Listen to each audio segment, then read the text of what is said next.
All right, do we have a question? Let's see. No, Yes, well, thank you guys. right there, please. I just had a question about the glass breaking scene, and I was wondering if that was a cathartic experience for you as human beings. The question is about the glass breaking scene. Was that cathartic for you as human beings? Yes. Yes. And shout out to the crew who had to clean up all that glass every time we dropped it. So we really only had 2 good shots, right? 2 takes to really do it. But it was, I think I was at my breaking point. Yeah. At the back there. I know for the first film, there was a shot that you were able to use a 35mm camera, thanks to Steve Yedlin. Were you able to do that with this film? No, we couldn't ship it to Greece. But Steve is made the movie look beautiful, and to me, I watch it and it feels filmic. So I was happy. I'm having a hard time seeing against the lights. Any other questions? Oh yes, right there. Where'd y'all shoot that at? Where did I shoot that? So we were in Greece.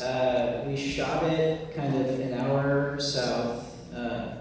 A few hours south of Athens, and it was this beautiful resort. It's this place called Villa 20. Was Miles Bronze's sort of lair, and it minus the glass onion. It doesn't have the glass onion. It was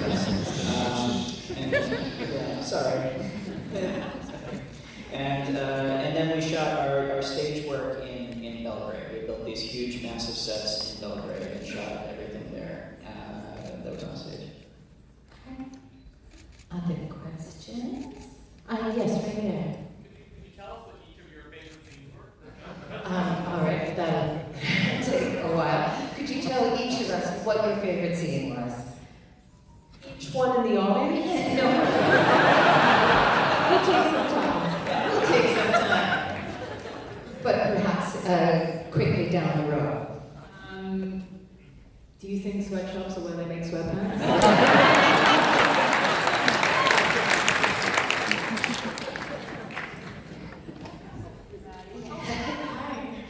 I have to agree with Janelle. I think smashing the glass was my favorite scene. We also were in our St. Mark's for a couple weeks. So we became very acquainted with that whole set, and I very much enjoyed it. I think coming in tonight, not having seen it, I was understandably a little tense, a little nervous, and so I don't think I'll ever forget the first sort of 10 minutes of the movie with all you guys, listening to me it's so funny, and seeing it all come together, my shoulders went down, so that was really special. I would also say probably the whole sequence in the dining room, living room, Miles Braun's amazing house. That was a really fun to watch and fun to shoot because we were in there for some time and it was a real bonding experience. I'm gonna go with Leslie on this one. I loved seeing all of us come together because we didn't get that opportunity. We only did it in rehearsal, actually. We did it all together in rehearsal, and then we shot it all separately. So to see that for me was, I hit the same thing. I was like, there we are. Hi. I think my favorite, I would have to say, it's a scene that you guys didn't see. The scene of us all being together outside of working on this movie.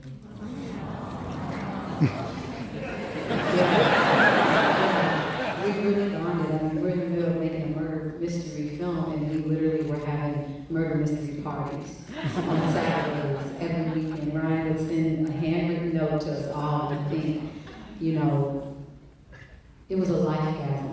Being able to bond with everybody. This is what it's about. It's a human experience, fuck that we act and we make art and we do all these things, but it's really the people that you have these experiences with that makes them so fulfilling and rich. And I'm forever grateful to have had this moment with every single person on the stage and the whole crew.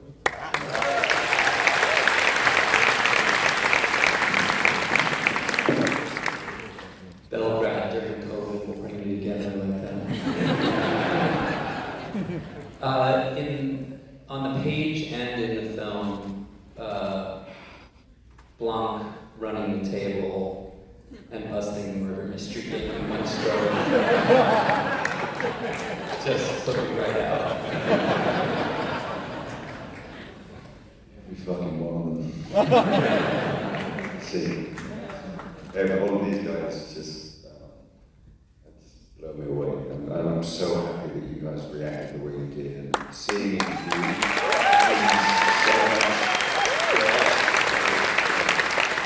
we had a great time, but we didn't make it for ourselves. We made it for you. Thank you for being here tonight. Thanks for coming out, everybody.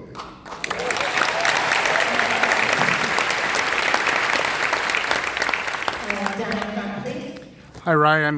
Just if you could talk about making a film that's smarter than the audience and the challenge of doing that. And as the performers, if you could talk about what it's like, what's the uniqueness of working with this most treasured of directors? All right, so that's two parts. Brian, what's it like making a film that's smarter than the audience? My grandfather lives in China.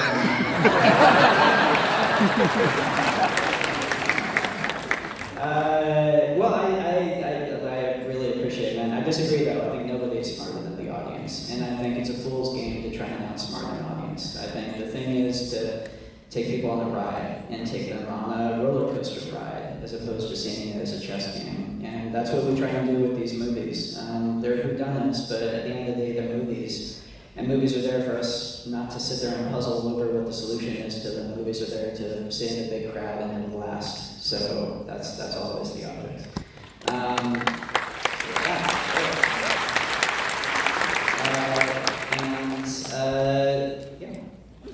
And what was the second half? Just if the actors could talk about working with this uniquely talented individual. Okay. And if the actors would like to speak about working with this tremendous man, this tremendous talent here, that puts them terribly on the spot. You know. This is my second time, and I hope we do it. I had to work with them the rest of my life.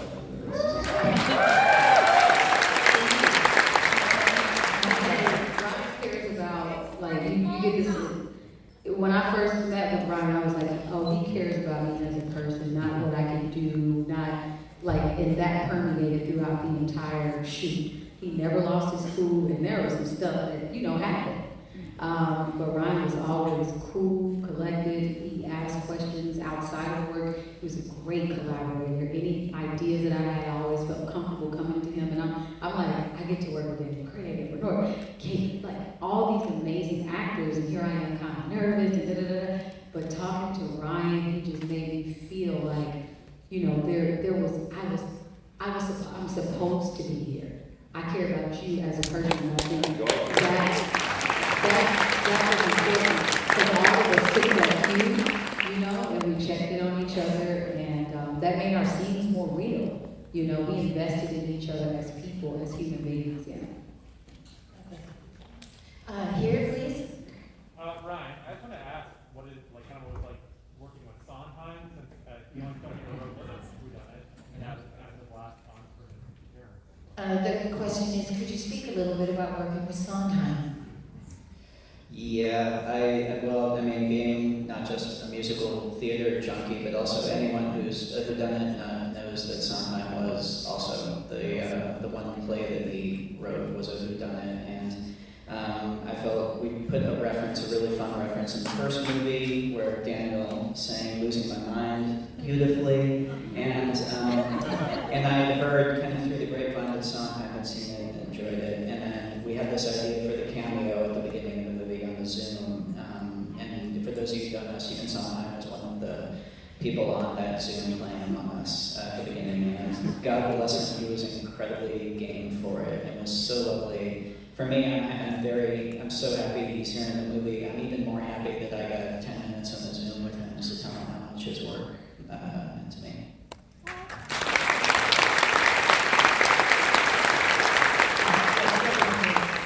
Question for Ryan. You obviously wanted to make a very different film from the first one. as you started developing the story, was there sort of a most important difference in your mind that you were trying to graft onto it? Could I repeat that? So it's clear that you wanted to make a very different film from the first one. Was there one governing principle about what the point of difference was going to be? No, there wasn't like one big thing. I mean, obviously the setting and the fact that you go from cozy New England to Greece was a big obvious one. To me, though, the bigger thing was just that it had a very different narrative gambit to it, and that it was trying something different and unique, and that tonally, I was going to kind of go where the characters led me, which, given the characters in the movie, ended up to a slightly bigger place. So no, it just. So no, it wasn't one specific thing. It was just overall, generally, just, and it was less like, you know, lashing myself to the mast of this has to be different. It was more, I don't think I would be creatively excited about just redoing the project. So it was just give myself the freedom to make it different, to make it creatively exciting to do, I guess. There's right there, I see you. Go ahead.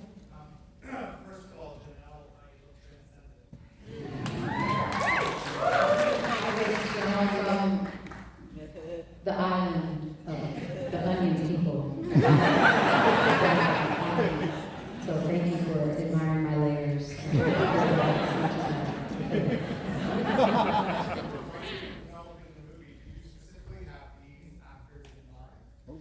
Ryan, when you were developing and writing the film, did you specifically have this group of actors in mind? Only Dan. And no, everybody else, it's I've kind of found it's dangerous to write with actors in mind, because inevitably, if it doesn't work out, you get your heart broken. And it's also more fun just to write characters in a vacuum, and then see who you can get to play them would be the most fun. And my God, I'm the luckiest son of a bitch in the world with all this cast.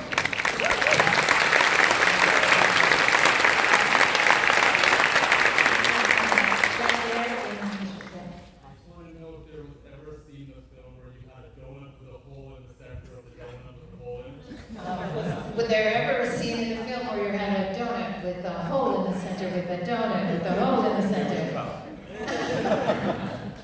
You have it on good authority, it was cut. Down here, yes. My question is for Ryan Johnson and Daniel Craig. Can we expect any more Benoit Blanc? The question is for Mr. Johnson and Mr. Craig. May we expect any more Benoit Blanc movies? Yes.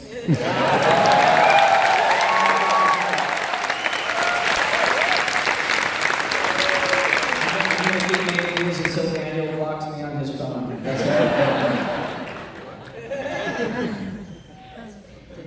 Yes, go ahead. The themes are similar from the first movie to this movie. Were you worried about that giving a little too much away? The themes were similar from this movie to the last movie? Yes. I'm not sure I agree, but like rich, entitled assholes all getting together and... Oh, rich, entitled assholes all getting together. Just quoting, sir. I mean, to me, that's just a byproduct of the very purposeful choice of these movies being set in America in the present day.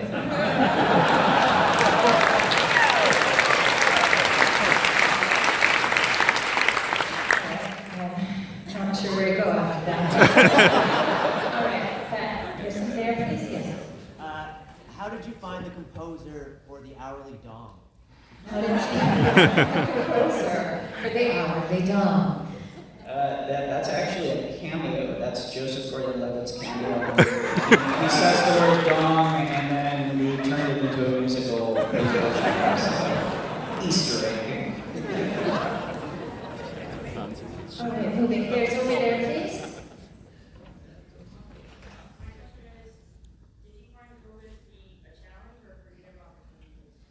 Interesting question. Did you find COVID to be a challenge or a creative opportunity? It was sadness, really, because although we were in our bubble, which is the actor sort of crew around us, we couldn't get to socialize with the rest of the crew, and sort of it was an odd experience working with people so closely and then getting to know them really. It was, that was one tiny sadness and a wonderful experience. All right. Another question? All right then. Come back. Hi. Go ahead, yes. So everyone's sort of costumes. All right, we got two. All right, yes, so we'll take one and then the other you choose. I don't know where the other questioner is. I'm too high up. Go ahead, we're speaking to you. I know the concept of strong environmental messages. Can you speak a little bit more about that? The film has strong environmental messages. Can you speak a little more about that? I think what's in the film is kind of like in the film, yeah. It's fun to speak about messages. It's more fun to put in a murder mystery. Yeah, I appreciate it. All right, we have, and the second question from the balcony?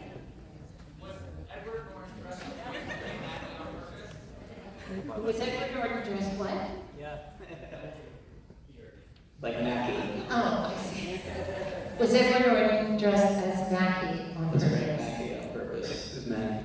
Knowing from Magnolia. Miles Bronson.